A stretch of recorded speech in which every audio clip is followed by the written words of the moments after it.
Now, if you're a Leatherman fan, you may want to look away because today we're going to be talking all about clones of the Leatherman Wave. But if you're looking for something budget friendly as an alternative to this package, keep watching. All right, so let's get this out of the way because a lot of people are going to have strong opinions about this. The patents and the statute of limitations relating to the Leatherman Wave have expired. Okay, they are 20 years after they were initially filed, and because of that, you're seeing a lot of manufacturers using the same basic formula to make new multi-tools. Personally, I don't think it's a bad thing because if you have a proven platform that works for people, why would you reinvent the wheel, right? Especially 20 years after, and it's still working.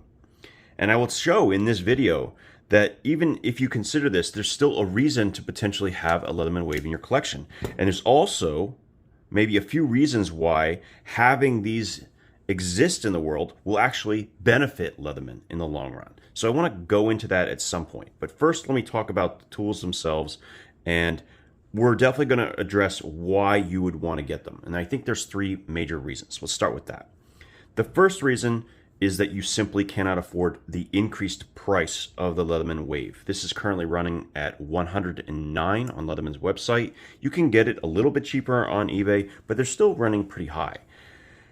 The second reason is going to be you working in a facility or an area where maybe tools go missing, right? They get legs and they walk away.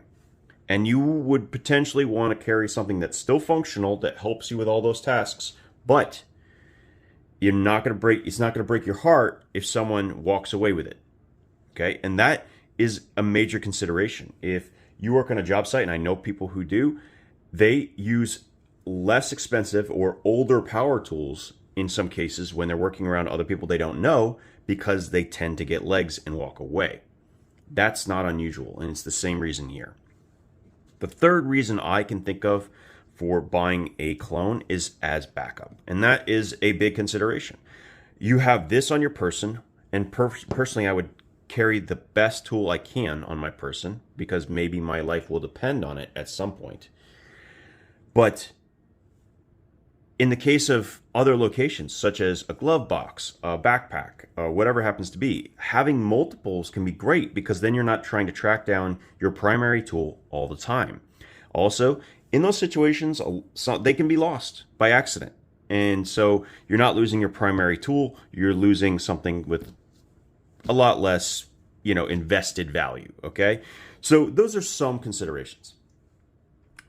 Now, in addition to being very much inspired by the Leatherman Wave, I think that the clones have actually done a pretty damn good job of even improving or offering things that the Wave doesn't even offer. And so that's something worth looking at just by itself. And so we should talk about that. And it starts for me with the first clone that I experienced, and that is the Multiforce. Now, they affectionately call this the Wally Wave because you can buy it at Walmart. But there's something they're doing with this particular tool that you will not see on the Wave. And I'll try to illustrate that. Look at the way it opens. The plier head is opposite of the tools. It's on the different side of the Leatherman Wave. This is superior design to the Leatherman Wave. It's something that should have changed a long time ago. Notice that there's no chance of pinching your grip, so you can really bear down without having to worry about the injury that can happen when these two pieces of metal come together and squeeze this part of your hand. I've had it happen a few times. I know other people who have. It sucks. And if you are trying the multi-tool and you have generally been using dedicated implements and something like that happens, you may never carry a multi-tool again. So this is a great option in large part because of this. The other thing that it does is it comes with a pocket clip, and a lot of times the Leatherman Wave does not. Notice there is no pocket clip. You can buy one, but it's another $10, which is like a fourth of the price of this entire tool. On top of that, this tool also comes with a bit extender. A bit extender, by the way, that uses standard 1/4 inch bits. Now, these 1/4 inch bits use a ball detent, similar to the Klein screwdrivers, so you can certainly source bits from any Home Depot or Lowe's where they carry Klein tools, which is quite a few of them, and so you have that option. You also have the ability to add a magnet and simply use standard hex bits, right? So that's a pretty big upgrade, in my opinion, over the Leatherman flat bits, which can only be found at very limited places. In fact, after COVID, there are practically no brick and mortar stores that carry the bit kits. Very, very few of them. In fact, there was a period of time you couldn't find them at all. Not even on Leatherman's website. They actually went out of stock everywhere. The price for these on eBay was reaching $50 to $60, sometimes even $100. That was enough reason for many people to stop carrying any Leatherman product that used the bit kit system. That even includes the Leatherman Surge. And I can't really blame them. If the bits become so valuable that they can't really use them as tools, what's the point? And the big issue here, at least for me, is that these aren't even great bits in the first place. They're very, very soft. So they're going to be damaged. In fact, you'll notice on my kits, there are no T6, T8 security, torques. They're not here. You want to know why? I've broken 3 of them over the last 3 years because I use them regularly and they're very soft. And because I have to buy an entire kit to replace one, it's a really big problem. That is not an issue you're going to have with the clones. And I wish Leatherman would get on this bandwagon and make more tools that use standard bits. It doesn't have to be full size. It could simply be a 4mm bit holder instead of these proprietary bits. But we'll talk about how Leatherman can actually benefit long-term and still keep this system using, with help, by the way, from other manufacturers. So I'll get to that once we kind of run through some of these clones. So let's get to the clone sections. So we have the Multiforce, right? The big benefits here, pocket clip included. It has the 1/4 inch bit holder. You can buy it at a physical store. You can return it at a Walmart, which is great. It has all locking implements. It has pretty much the same setup you will find on the Wave. You have a straight and serrated blade. You also have a diamond crosscut file, which the quality is not as good as the Leatherman, just want to be clear on this. And it also has a saw. And the saw is actually one of the better saws I've seen on any clone. And this is the same saw you will find pretty much on the entirety of this lineup. They're going to be very similar, so I don't have to go over them too much. Now I want to notice here that we do not have replaceable cutters. Now that might seem like a pretty big drawback compared to the Leatherman Wave, but I will tell you personally, I prefer it like this because the cutters are probably the last thing that I need, and I would prefer to have the most strength I can in the plier head. So there is still an advantage to having one without the replaceable cutters. Even though it can damage the cutters using it on certain types of wire, it's still better, in my opinion, to have this. That's my personal preference. You may not, and luckily there's choices for you that have the replaceable cutters as well. We'll show you that in this lineup. The next one I bought was the Bibury. Actually, I think this one was sent. No, this one I bought.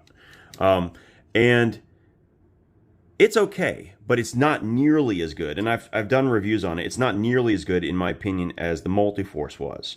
I really preferred the way this worked. I liked how the plier head was oriented a different way. This is still was the winner. And then, right after that, I saw a new company, which is just basically a rebrand. It's the same product, and this is the Flissa. Now, these were like $23 when I talked about them. They were very cheap, okay? And I got 2 of them, one in all black and one in silver. And this is a good opportunity to bring it up. The one problem you're going to run into with clones is some quality control issues, right? Like this one, okay? When I did this with the black variant, no problems whatsoever. So if you get these kinds of issues, you should always return them immediately. And thankfully, being that I bought it on Amazon, returns are really, really simple and easy. So most of the issues you will have with clones are apparent from the very first time you open them. Whether it's, I'm not sure. The biggest issue I've had so far has been that. I haven't had too many other issues with the clones, thankfully. Some other people get different issues, and you should return them as soon as you get them. Okay? They also sometimes have available a $3 or $4 warranty that's provided by Amazon, right? That basically is like purchasing 2 tools at once. Because if you break this, they literally send you another one, no questions asked. So if you have the opportunity to get it with that 3 or 4 year Amazon warranty, and it's cheap, like 30 bucks, pay the extra $3 or $4. Trust me, it's worth it. That one is okay, but it really comes down to price. Notice that they have replaceable cutters, and that was one of the upgrades I wanted to check out versus the Bibury. Also, they've made some cutouts to reduce it in weight a little bit. You can see the difference here. Then, and I'll put these out aside, I just got 2 new variants from Bibury, and they've upped their game. When I purchased this, I had a coupon that allowed it to be $30, and look what they've done. They've added a pocket clip. That's a huge improvement. I really, really like that. They've also changed the sheath, and the sheath now has a clip, but also has 3 spare bits. Okay, so these are a T10, T15, and then it's different size. I think this is a number 0 Phillips, and I'm not sure the exact dimensions on these flatheads, but you have a couple of different combinations. This is really nice, and they didn't really change the price, so I appreciate that. And there's a slot for it in the front. So there you go. So you have a sheath option, and now you also have a pocket carry option. This is the one that is not like anything I've seen so far. So this has a lot of takes from the Leatherman Signal, but also has some takes on the Wave. This is actually something different that is not really presented in the market at all. I have done modifications that are similar to this, where I've combined a Leatherman Wave handle frame with Signal handle frame, but nothing quite the same. So this has 4 long implements. Let's pull them out. They are a pair of scissors, a full-sized outboard scissor. We'll talk about that at the very end. It has a crosscut and diamond file in the spot that was taken up by, where's the Bibury? Was taken up by the serrated blade. Right, so this has a serrated blade and straight blade. Now this one has 1 knife with a combo blade. All right, and then it has the saw and the blade, right? This is actually a really good combination. I'm not a huge fan of this particular partially serrated blade, and that's because these are a little bit too aggressive, and they'll get bound up in the materials that I would want to use them on in the first place. But that's easy to fix. I find that not everyone can sharpen these very easily, so I would have preferred a straight blade personally. The last thing I want to talk about, this scissor. I got a chance to play with it and try it. It is fantastic. It is very, very good, in fact. I think the only scissor on the Leatherman series that seems to compare to it, at least for me, is going to be the one on the Leatherman Surge. This one definitely beats it. It's a little bit stronger, but just barely, and I mean just barely. The cutting geometry is still really good on this one. And if you're wondering, yes, it would be possible to modify this to fit in the Leatherman Wave, but it will take some grinding. Potentially you have to adjust the pivot size. It's a lot of work. So if you're willing to do it, you can. And you can use this as a surrogate tool. Now, the other difference here is you notice it has a hammering end, and it's made of metal. I'm not 100% sure what metal. It's probably a cast steel. And it has on the end a glass breaker tip, something different I've not seen on the Leatherman Signal. It also has a spot for a hex bit, and it has a stopping point for it. You can use the same trick I've done in the past with a string to actually keep the bit in place when you use it, and so that could probably give you quite a bit of torque. This tool does not have a bit driver, but it does have another tool that we don't see on some of the clones, or at least the ones I've shown so far.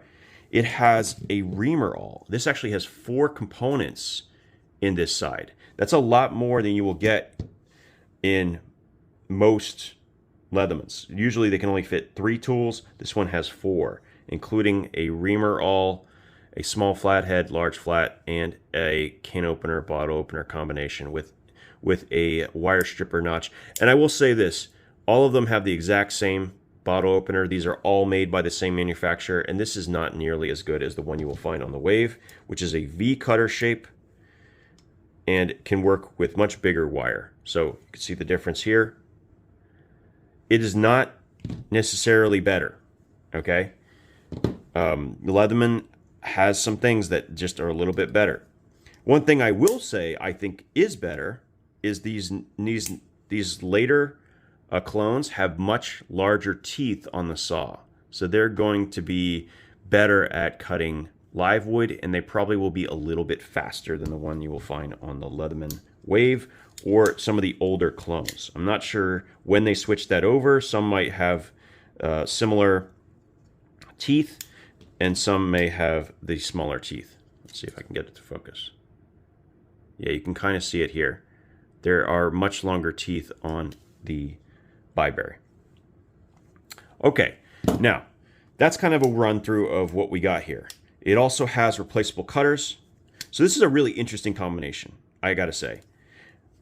The last thing is this. It's very much a take on the Leatherman Signal whistle ferrocerium rod, but I actually kind of like this better, and I'll tell you why. You only get half of the ferrocerium rod exposed on the Signal component. I don't actually have a Signal here, do I? Hold on a second. Yeah, so if you look, let's pull this out. Whoa, hello. So if you look on the Signal's ferrocerium rod and whistle combo, half of it is buried underneath the plastic. This has a sheath on it right now, but basically you take that off, you have the ability to, let me just actually slide this off now. I'm curious to see how easy that's going to be.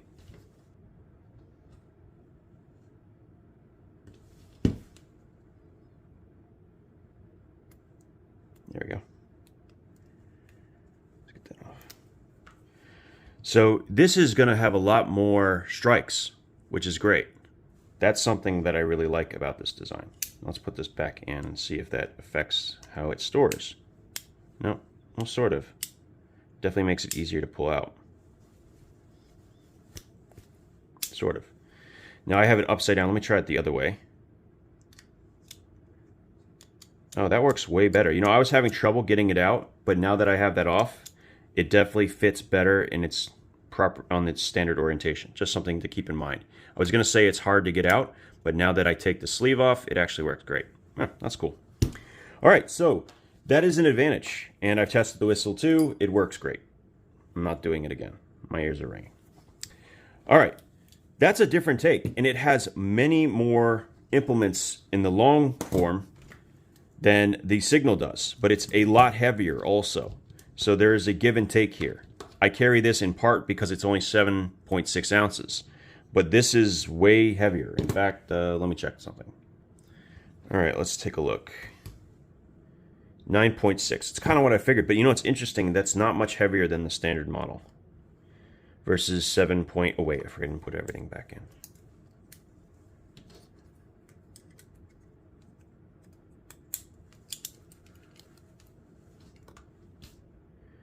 Yeah, about 7.6 ounces, which is what it's stated.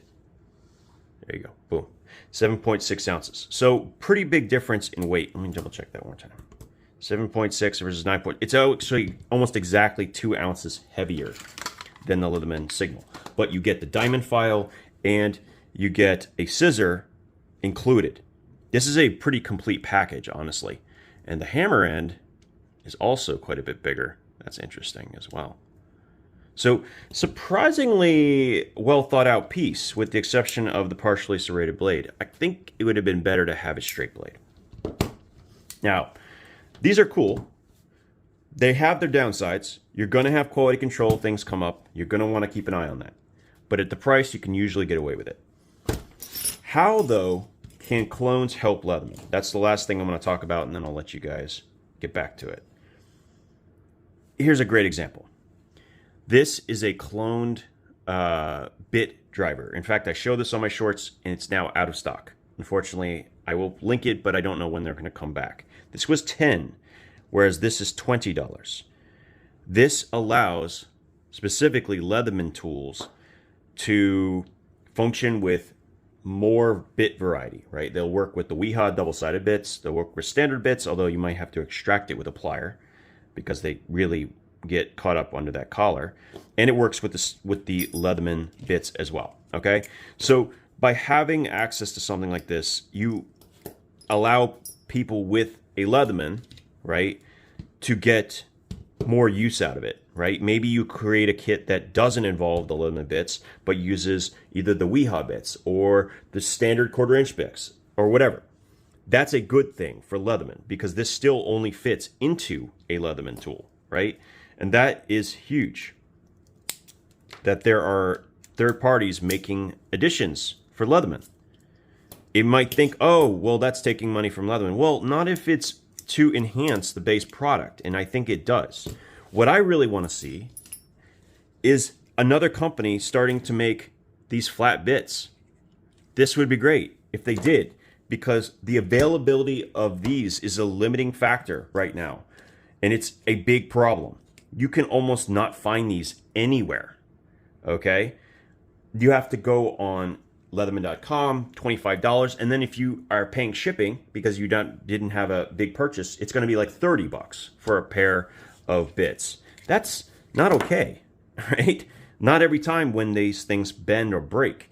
What they should be is 20 total bits for like $10, not with the sleeves, but just loose. And even better if I can buy like a bunch of, say, the T6 and T8 combo by themselves. All of those things would actually end up helping Leatherman because it creates more availability for the bits and they kind of feed off each other.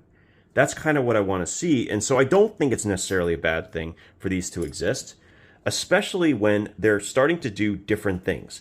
This one does some different stuff and provides a combination that I haven't seen pretty much anywhere else. The same thing is true here with the Multiforce and actually also to some extent the what's it called? Swiss Tech, which I don't have on this table, but is another clone. These provide options and they provide more, ways for people to get into the hobby. Maybe the idea of carrying a tool every single day. Maybe these help funnel into the higher quality implements. That's really what does happen. I mean, you start with a $20 knife, maybe you got a $10 knife, and then you want to try something new. And when you find something that you enjoy or it gives you a new experience, you want to continue to try new things. So I think that these clones can also eventually funnel people into the larger, markets like with Leatherman, like with the Victorinox, which is what I'm carrying today. These are expensive tools, but they're lifetime tools. And they started with something else in my collection, right? I started with something cheaper or it was a gift, and then it led me into all of this. I think that can be true for other people. That's sort of an introduction to clones right now. In the snapshot, this is just before Christmas of 2022. And yeah, that's kind of where we're sitting. I'm curious to see in a year where we sit. But I hope this was interesting or informative. If I missed something, let me know down in the comments. Thanks for your time, and we'll talk again soon.